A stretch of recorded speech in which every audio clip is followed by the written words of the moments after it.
الحمد لله رب العالمين والعاقبة للمتقين والصلاة والسلام على رسوله محمد وعلى آله وأصحابه أجمعين وعلى من تبعهم بإحسان إلى يوم الدين. أما بعد فأعوذ بالله من الشيطان الرجيم. بسم الله الرحمن الرحيم. اليوم أكملت لكم دينكم وأتممت عليكم نعمتي ورضيت لكم الإسلام دينا. وقال تعالى إن الدين عند الله الإسلام. وقال رسول الله صلى الله عليه وسلم خير الناس قرني ثم الذين يلونهم ثم الذين يلونهم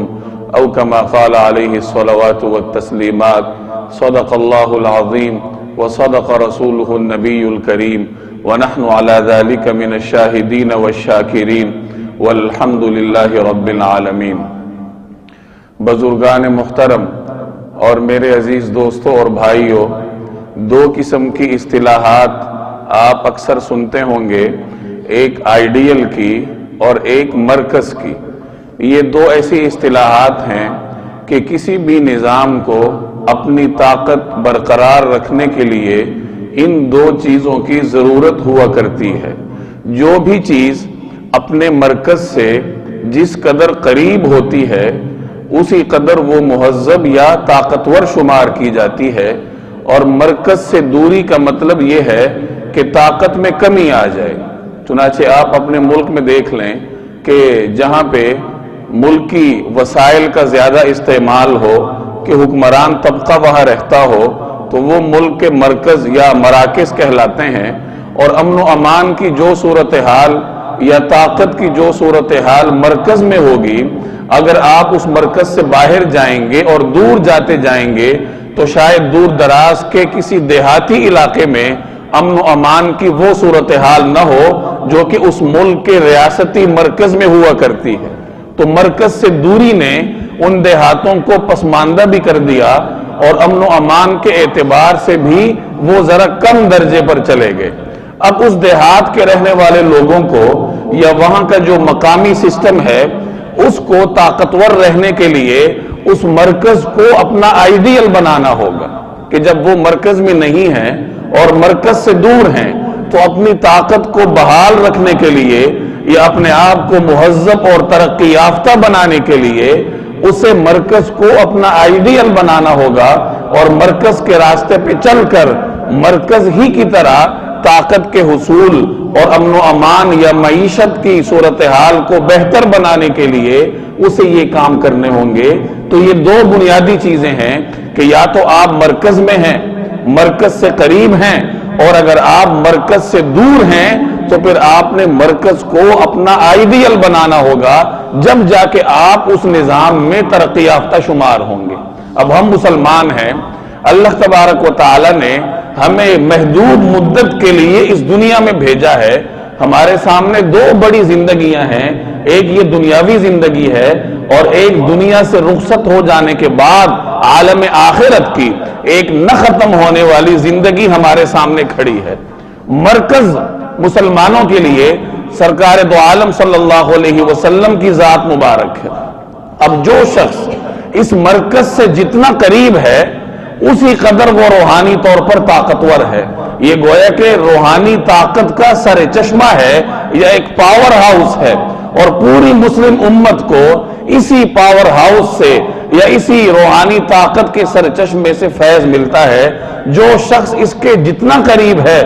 اسی قدر وہ فیض یافتہ اور طاقتور ہے. اور اگر کوئی شخص مرکز سے دور ہے تو اس کے لیے ترقی کا ایک ہی راستہ ہے کہ وہ اس مرکز کو اپنا آئیڈیل بنائے اور کوشش کرے کہ وہ آئیڈیل بنا کر مرکز کے قریب آنے کی کوشش کرے. سرکار دو عالم صلی اللہ علیہ وسلم نے اپنے زمانے کو بہترین قرار دیا. چنانچہ فرمایا کہ خیر الناس قرنی، کہ بہترین زمانہ میرا زمانہ ہے، یا لوگوں میں سے بہترین وہ لوگ ہیں جو میرے زمانے میں موجود ہیں. ثم الذین یلونہم، پھر بہترین وہ ہیں جو ان کے بعد آئیں گے، تابعین کا زمانہ ہوگا. ثم الذین یلونہم، اور پھر اس کے بعد بہترین وہ ہوں گے جو ان کے بعد آئیں گے، یعنی تابعین کے بعد جو تبع تابعین کا زمانہ آئے گا. اب یہ جو بہترین ہونے کے اعتبار سے زمانوں کی تقسیم ہے، اگر آپ غور کریں تو یہ رسول اللہ صلی اللہ علیہ وسلم کی قربت کی وجہ سے ہے کہ صحابہ بہترین ہیں، اس لیے کہ وہ رسول اللہ صلی اللہ علیہ وسلم کے قریب ہیں، اور تابعین صحابہ کے بعد اگلے مرتبے پر ہیں، کیونکہ وہ قریب تو ہیں لیکن صحابہ کی طرح قریب نہیں ہیں، بلکہ فرق آ گیا بیچ میں، اور تبع تابعین ان کے بعد تیسرے مرتبے پر فائز ہیں بہتری کے اعتبار سے، کیونکہ ان کے اور زمانہ نبوت کے درمیان بہرحال فرق آ گیا۔ تو معلوم ہوا کہ بہتری اس وقت ہوتی ہے جب سرکار دو عالم صلی اللہ علیہ وسلم کے قریب ہوتے ہیں۔ تو حضور صلی اللہ علیہ وسلم کا زمانہ بہترین زمانہ ہے، اور سرکار دو عالم صلی اللہ علیہ وسلم کے اس بہترین زمانے کے اندر پھر مزید درجہ بندیاں ہیں صحبت کے اعتبار سے، کہ جس شخص کو، جس صحابی کو نبی کریم صلی اللہ علیہ وسلم کی صحبت اور آپ صلی اللہ علیہ وسلم کا قرب جتنا زیادہ حاصل ہو، اسی قدر اللہ تبارک و تعالی نے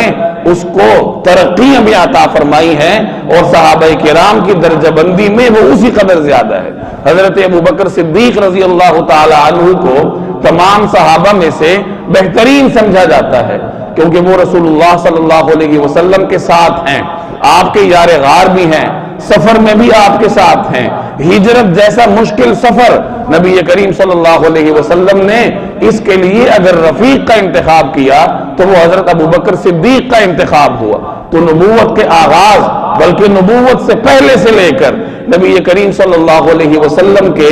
اس دنیا سے پردہ فرمانے تک ابوبکر صدیق آپ کے ساتھ رہے، اور پھر اس کے بعد عالم آخرت کے اعتبار سے بھی حضرت ابوبکر صدیق کی قبر مبارک نبی کریم صلی اللہ علیہ وسلم کی جوار اور پڑوس میں بنی۔ تو یہ وہ قربت ہے جس کی وجہ سے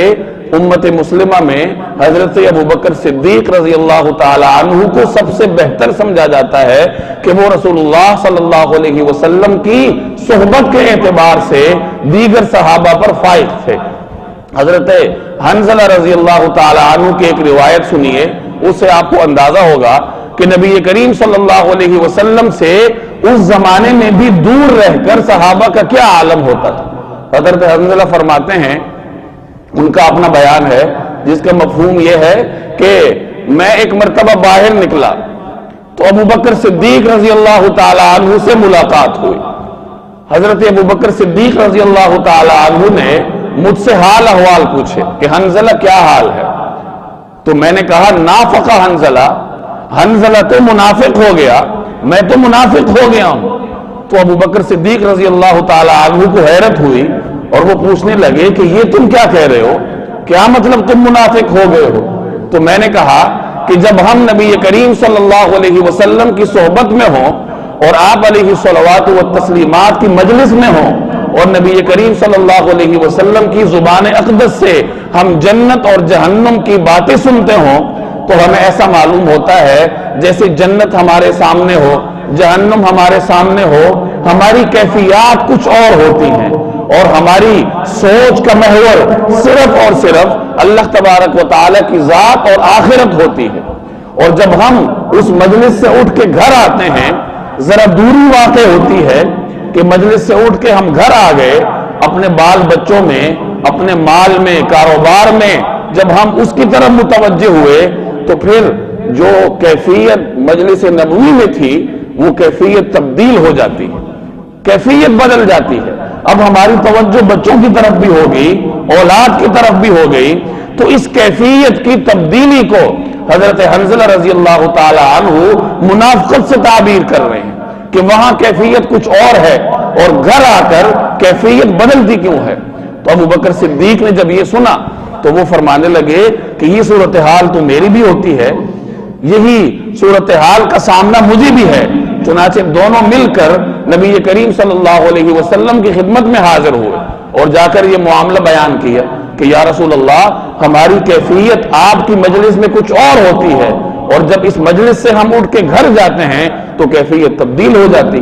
تو نبی کریم صلی اللہ علیہ وسلم نے ان سے ارشاد فرمایا کہ جس کیفیت پر تم یہاں ہو کہ ذکر میں تم مصروف ہو، عالم بالا کی طرف تمہاری توجہ ہے، اگر یہی کیفیت تمہاری گھروں میں بھی رہے تو پھر تو راستوں میں اور تمہارے بستروں میں فرشتے آ کر تم سے مصافحہ کریں. لیکن حنظلہ صورتحال بدلتی ہے، کبھی ایسے ہوتی ہے کبھی ویسے ہوتی ہے. اب یہ ایک روایت ہے،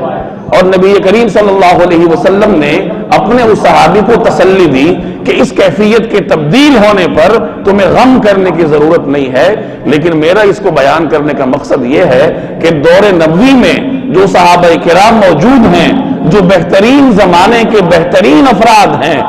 ان کی حالت بھی تبدیل ہوتی رہتی ہے کہ جب نبی کریم صلی اللہ علیہ وسلم کی مجلس میں ہو تو کیفیت کچھ اور ہے، اور جب آپ صلی اللہ علیہ وسلم کی مجلس سے اٹھ کے گھر چلے گئے تو کیفیت میں کچھ کمی واقع ہوتی ہے. اب یہ کیفیت کی تبدیلی یا کیفیت کی ترقی اور تنزلی یہ کیوں ہے؟ یہ رسول اللہ صلی اللہ علیہ وسلم کی ذات سے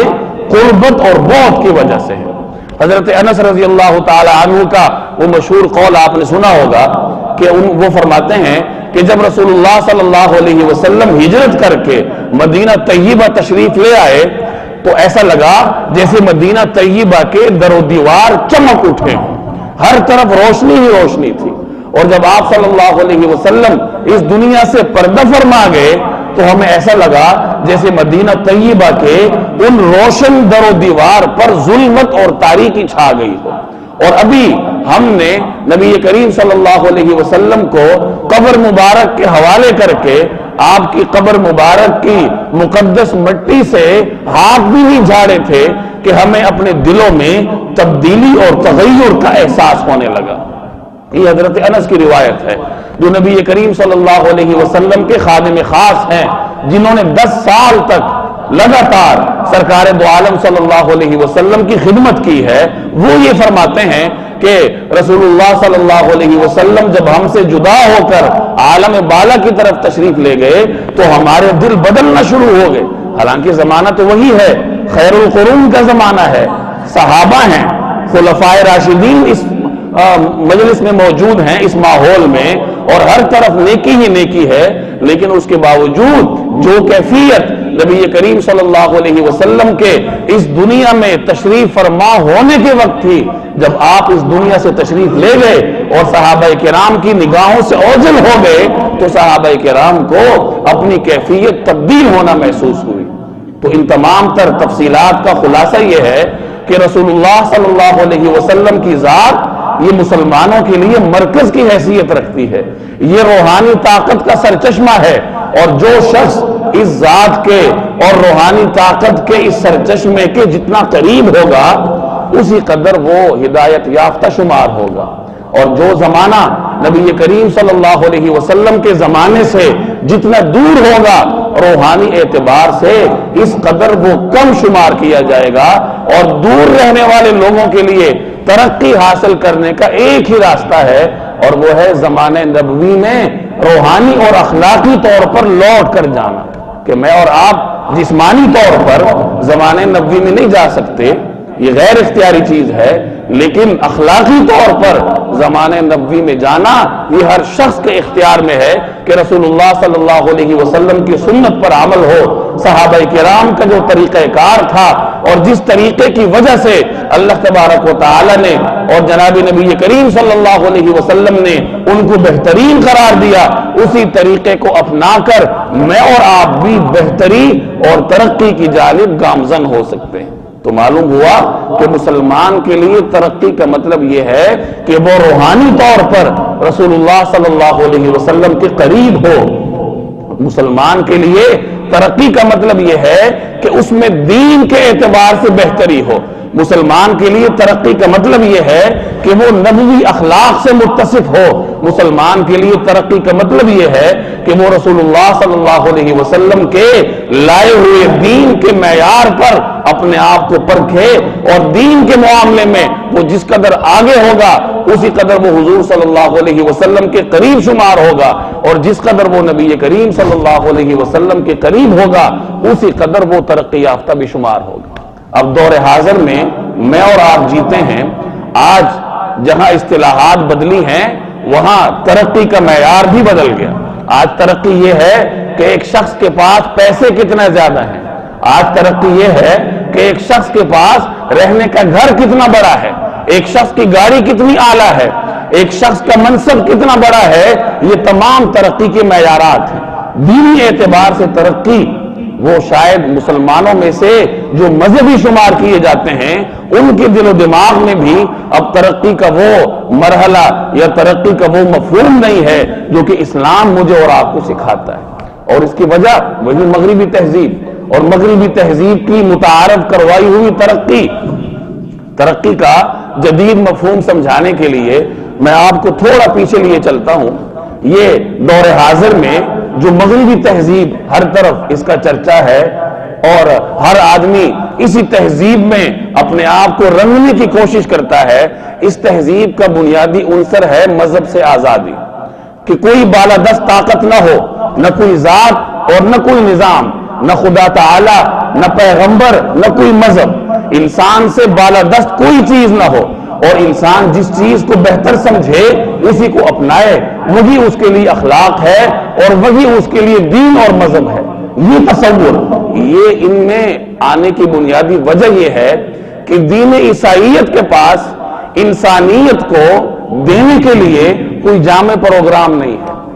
دین عیسائیت بنیادی طور پر بڑا محدود تعلیمات کا حامل ہے، اس میں کوئی معاشی سسٹم نہیں ہے، ان کا کوئی اپنا الہیات پر مشتمل فلسفہ نہیں ہے۔ دین عیسائیت میں کوئی مملکت کا نظام چلانے کے لیے تعلیمات نہیں ہے، اور نہ ہی حضرت عیسیٰ علیہ السلام نے اس کا دعویٰ فرمایا، اور نہ ہی ان کے حواریین نے دنیا کو ایک جامع نظام دینے کا دعویٰ کیا۔ اور بعد میں جب ان کا تعارف یونانی فلسفے سے ہوا، مسیحیوں کا، عیسائیوں کا، جو مغربی تہذیب کے علمبردار ہیں، اپنا فلسفہ تو ان کے پاس تھا نہیں، اسلامی فلسفہ قبول کرنے کے لیے تیار نہیں تھے۔ اب جب ان کے ہاتھ یونانی فلسفہ لگا، یونانی تہذیب کا، جس کا تعارف گزشتہ جمعے میں کروا چکا ہوں کہ حضرت عیسیٰ علیہ السلام سے کئی سو سال پہلے کی یہ تہذیب تھی، اور انہوں نے اپنا ایک فلسفہ ترتیب دیا تھا، اور وہی فلسفہ اس زمانے کی سائنس آپ سمجھ لیجیے۔ اب مغربی تہذیب نے اپنا فلسفہ، اپنا کوئی جامع پروگرام نہ ہونے کی وجہ سے یونانی فلسفہ مستعار لیا، اور یونانی فلسفے میں بہت ساری ایسی باتیں تھیں جو مشاہدے کے خلاف ہیں۔ مشاہدے کے خلاف ان چیزوں کو انہوں نے اپنی مذہبی کتابوں کا حصہ بنایا اور انہیں مذہبی سٹیٹس دیا، اور لوگوں کو مجبور کیا کہ ان باتوں کو تسلیم کرو، چاہے وہ مشاہدے کے خلاف ہی کیوں نہ ہو۔ اب یہ دور یورپ اور مغربی تہذیب کی جہالت کا تھا کہ مشاہدے سے روشناس نہیں تھے، جدید علوم سے اور جدید رہنے کے طریقوں سے کوسوں دور تھے۔ اب جب مسلمان علاقے ان کے قبضے میں آئے اور اندلس کی عظیم الشان لائبریریاں، ان میں موجود لاکھوں کتابیں جب وہ ان کے تصرف میں آئیں اور عقلیات سے ان کی ذرا راہ و رسم ہوئی، اب ان میں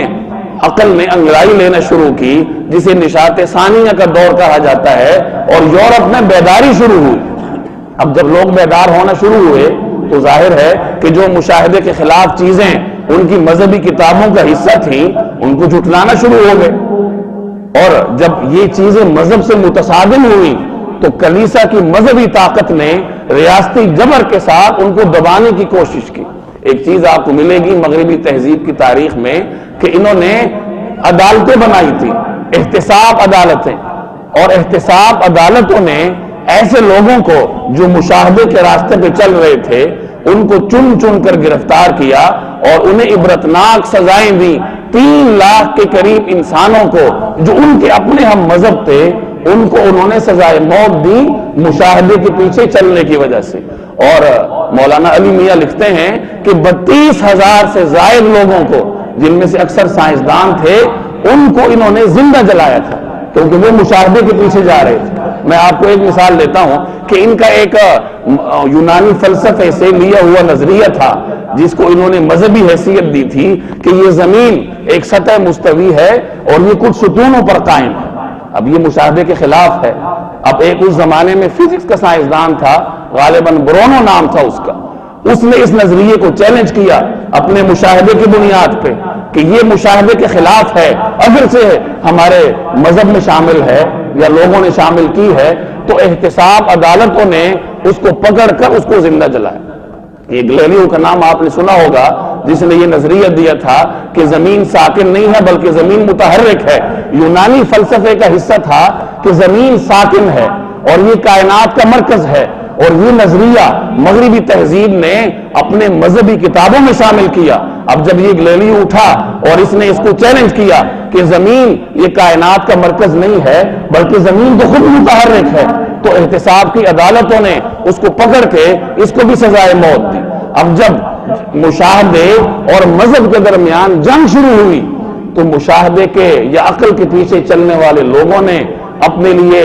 راستہ یہی سمجھا کہ ہم مذہب کا لبادہ ہی اتار کے پھینک دیں، کہ مذہب اور عقل جب دو متضاد چیزیں ہیں تو ہم مذہبی لبادہ ہی اتار دیتے ہیں، اور وہیں سے یہ چیز شروع ہوئی کہ مذہب کو ایک طرف رکھو، اگر عقل کے پیچھے چلنا ہے، اگر دنیا کے مشاہدات کو تسلیم کرنا ہے تو مذہبی لبادہ اتارنا ہوگا، مذہب کو پیچھے رکھ دو، اللہ تبارک و تعالی یا پیغمبر کی تعلیمات کو ایک طرف رکھو اور اس جبر سے نجات پا کر اپنے لیے ترقی کے راستے تلاش کرو۔ تو ترقی اور مذہب اس کو جو باہمی متصادم سمجھتے ہیں، تو یہ نظریہ یہاں سے متعارف ہوا، ان بیچاروں کی مجبوری تھی کیونکہ ان کے مذہب میں اتنی وسعت نہیں تھی۔ اسلام کی صورتحال تو اس کے برعکس ہے۔ قرآن کریم میں وہ نظریات آج بھی آپ کو مل جائیں گی اشاروں کے نایوں میں، جس کو جدید سائنس نے اپنا رکھا ہے۔ تو گزارشات کا مقصد یہ ہے کہ یہ جو جدید تہذیب آپ کو ترقی کا یہ راستہ دکھاتی ہے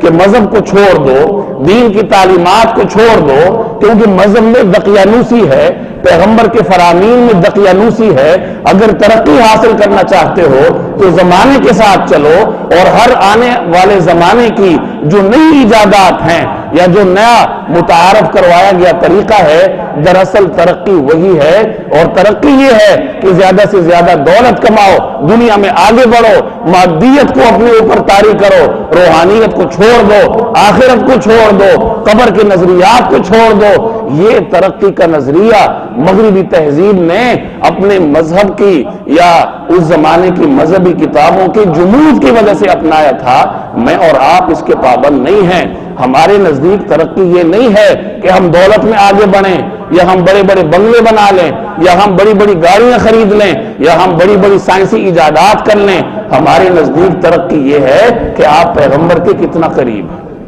چاہے زمانی اعتبار سے ہو یا سنت پر عمل کرنے کے اعتبار سے ہو۔ مسلمانوں نے دنیا میں جب بھی ترقی حاصل کی ہے وہ سائنسی ایجادات کے بلبوتے پر نہیں کی، وہ دین پر عمل کرنے کے بلبوتے پہ کی۔ آپ پیغمبروں کی تاریخ دیکھ لیں، حضرت موسیٰ علیہ السلام کی تاریخ دیکھیں، ان کے پاس کون سی سائنس تھی؟ یہ جو اہرام مصر کی سائنس ہے یہ در حقیقت فرعونیوں کی تھی، جو موسیٰ علیہ السلام کے مد مقابل تھے۔ ان کے پاس سائنس تھی، ان کے پاس ٹیکنالوجی تھی، حضرت موسیٰ علیہ السلام کے پاس خدائی ہدایت تھی، لیکن اللہ تبارک و تعالیٰ کے ہاں ترقی وہ فرعونیوں کی سائنس اور ان کی جدت نہیں تھی، بلکہ اللہ کے ہاں ترقی اگر تھی تو وہ حضرت موسیٰ علیہ السلام کی ہدایت پر چلنے میں تھی۔ اور یہی صورتحال آج بھی ہے۔ حضرت عمر رضی اللہ تعالی عنہ جب مدینہ سے نکل کر بیت المقدس کا چارج لینے جا رہے تھے ان عیسائیوں سے، تو ان کے لباس پر